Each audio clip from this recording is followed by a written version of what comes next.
everyone, welcome back to my YouTube channel. In my previous video, I discussed about selecting a PG thesis topic for yourself and a step-by-step guide for the same. And in this video, I'll be covering about how to write your synopsis. So if you haven't watched the previous video, watch that so that you get the context and you can reach to this point where you can then listen and hear and grasp about the synopsis writing. So what is a synopsis? It's basically a protocol that you submit to your institutional ethics committee of your college, and even then once it gets approved over there, you also need to submit the same to the university as well. So whichever university is there for your state, you will be needing to submit it there, and once you get an approval both from the IEC and your university is when you can proceed to start your data collection and start your entire study procedure. So that is why this is very important, and any queries or any doubts in this can also delay your entire process. So it's always good to write your synopsis perfectly in the first go itself. Now the synopsis is going to be irrespective of what branch you are in, what college or university, if you have from a deemed university as well, or even when you go to just do any other research which is not related to your thesis in the future as well. Synopsis, submitting a protocol to an IEC, is going to be the same, and it's going to happen irrespective of what level of research you are conducting and where you're conducting it. So what is a synopsis? It's basically a protocol that you are submitting which includes everything that you will be doing in the future tense in your study.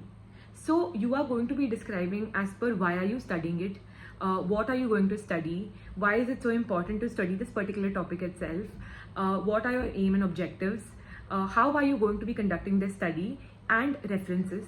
It also includes the pro forma that you are going to be using for your data collection. I'll be talking about this later. Then it also includes your consent forms. So it's basically everything that you will be doing in a future tense.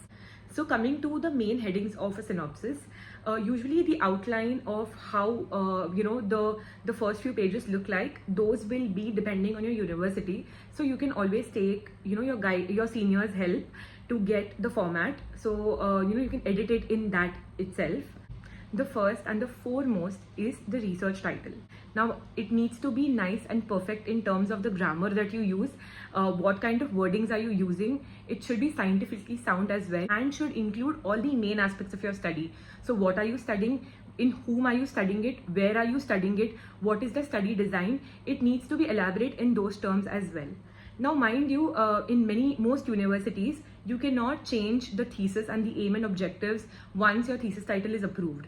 So that's why, and a very common mistake for a lot of students due to inexperience is that they simply just make a thesis title, but when time passes, they realize that this thesis topic is not really correct, or this is not justifying what you're studying, and that is when the problem arises. So pehle se hi ensure and take help from multiple people in ensuring that your thesis title is perfect already. Now let me take you back to my previous video where I said that whenever you find any references, save them. So you need to make a separate folder for your thesis, save all the articles that you get. When you go through these articles, you're going to go to the reference section and find more similar articles, which is known as cross-referencing. So you use the references used in your primary articles, you then go and cross-refer, and then that's how you build up on your reference list. So then it keeps adding up, and that won't be an issue. Now when you have these reference articles also, let's say you have multiple objectives, as I just mentioned about my study. So risk factors of cervical cancer is actually a study in itself when you publish a paper.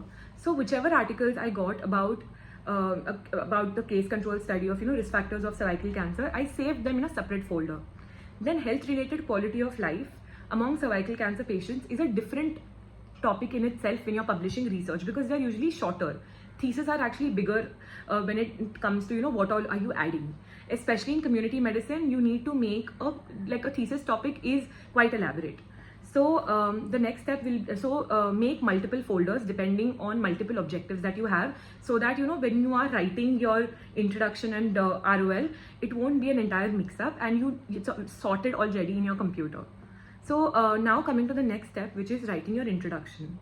So your introduction basically includes a little bit of description about your study, Then it includes the magnitude of the problem and the problem statement, like what is exactly the problem that's happening and what is its magnitude globally, then in our country, and if you are studying it in your state, then what is the prevalence or what is the disease burden in your particular state. That's how you get an idea about how large the public health problem is. Then you can go on to write about why are you conducting this study. Let's say your study is the prevalence of diabetes in TB patients. So you can write firstly about diabetes, then you can write about TB, you can write about the burden of, you can write about the prevalence of DM in TB patients worldwide and in India and state-wise as well. Then you can write about what are the complications that can occur if a person with TB has diabetes, how can it affect TB and its prognosis and its treatment and recovery. And then you finally come to write, hence, or with respect to these above points, the study aims to assess something or evaluate something, or you wish to study the prevalence of something. So that's how you conclude your introduction. So basically you write about write little about the description, then you write about the problem statement and the magnitude, you write about the reason why you are conducting the study, and then you conclude it with one statement. Post that, you will need to write the aim and objectives of your study. So objectives are basically what all are you going to do. Now coming back to the example of my own thesis, my thesis was about risk factors associated with cervical cancer. Now in this study, though my aim, that is the primary aim that we have, which is only a single aim, that was to study the risk factors of cervical cancer. But the objectives can be multiple. Within that itself, you could be studying something else as well. So my objectives again were the first one was to study the risk factors of cervical cancer, but it was also to study health-related quality of life among cervical cancer patients in particular. So that was my second objective. My third objective was also to study their psychological state using so-and-so scale. Now these objectives, they need to be smart. And I just don't mean this smart, but they also need to be specific, measurable, achievable, relevant, and time-bound. So when you write these objectives, you need to be very specific about what your study is, and your objective should be exactly related to what you are planning to study. It should not deviate from the topic. It should be measurable, because whenever you are assessing something, there should be some parameter, right? Otherwise, like if I say that I want to check for internet addiction, how will I can't just go and ask people if they have internet addiction or not and then write it. So I will need some kind of scale to assess the same. So whatever planning to study, it needs to be measurable. Now this could be in form of a scale which is already validated, or it can be in terms of a particular investigation that will help you diagnose a health condition. So whatever it is, it needs to be measurable.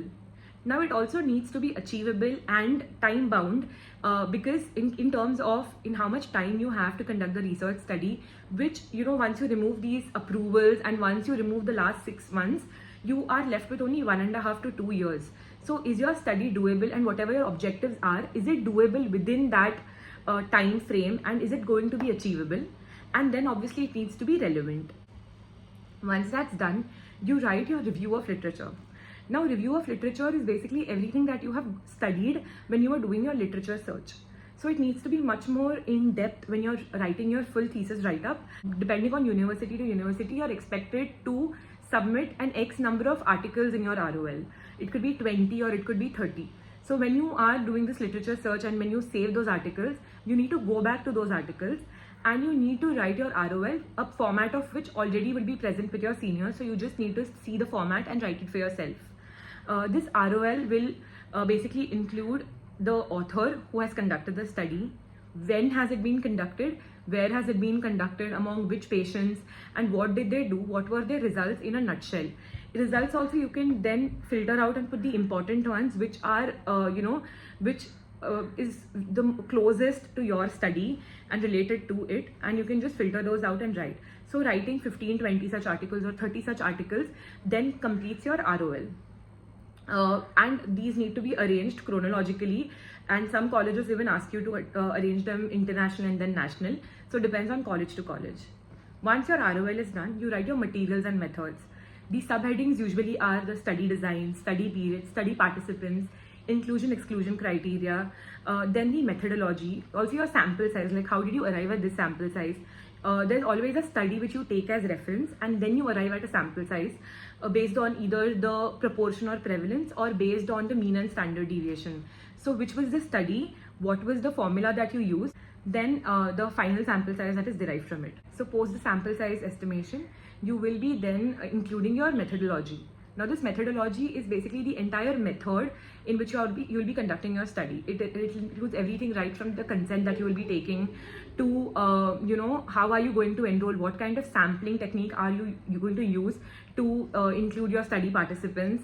It will include what are you going to ask them, is it going to be a physical questionnaire, or is it going to be any records that you will be taking, what are the parameters that you will be including. It will also include operational definition. If you are calling somebody anemic, so below what hemoglobin level are you going to consider them as anemic, and vice versa. So all these things are your operational definition. So whatever you can think of till that moment, you need to add all of that in your synopsis, in your methodology. Now after this is the part for statistical analysis. Now, of course, at this point of time, whatever you are going to be including is based on what your guide will suggest, or the previous literature that you have searched. And later on, if when you get more experience, you attend more workshops and you learn about softwares, analysis, etc., that's when maybe you will be adding a few more, you might add up to the existing analysis you plan to do. So that's completely okay. Now once this is done, you add your references, whatever you have used right from introduction to your ROL, whatever you have used in those, and even in materials and methods, whenever you've cited a reference, let's say for your sample size estimation, or when you're using operational definitions. So whenever you are using any reference, you need to give it a number over there, and you need to include those in your reference list as well. Post that, there'll be some usual questions depending on university to university, any animal subjects being used, human subjects, any kind of intervention done. So those are some basic questions which will again depend on the format of your university, and you need to write it as per that. Then comes the annexures. So your pro forma needs to be attached, your consent forms need to be attached. Usually these consent forms are in Hindi, Marathi, English, or Hindi or English and your native language in your state. So in Maharashtra, you need to submit it in English, Hindi and Marathi, all three. So these things are to be attached. And then if there are any letters that are to be submitted to your university, which includes your guide sign, your HOD sign, and your sign as well, those need to be attached with the synopsis copies and then submitted to the IEC. In a nutshell, your synopsis includes your research title, introduction, aim and objectives, review of literature. Then it will include the materials and methods, references, any kind of disclosures that need to be made, and you can follow a format used before.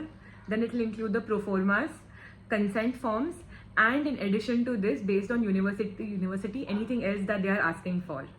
So all the very best for conducting your research. I hope that the previous video and this one helps you to get to submitting your synopsis to your college, within the due time, and wishing you all the best for your data collection and for your entire thesis journey. If you have any questions, please put them down in the comment section below. And if there are sufficient questions, I'll try to make a third video answering those FAQs. Meanwhile, do not forget to subscribe to my YouTube channel, like this video, and share this with more and more first year junior residents.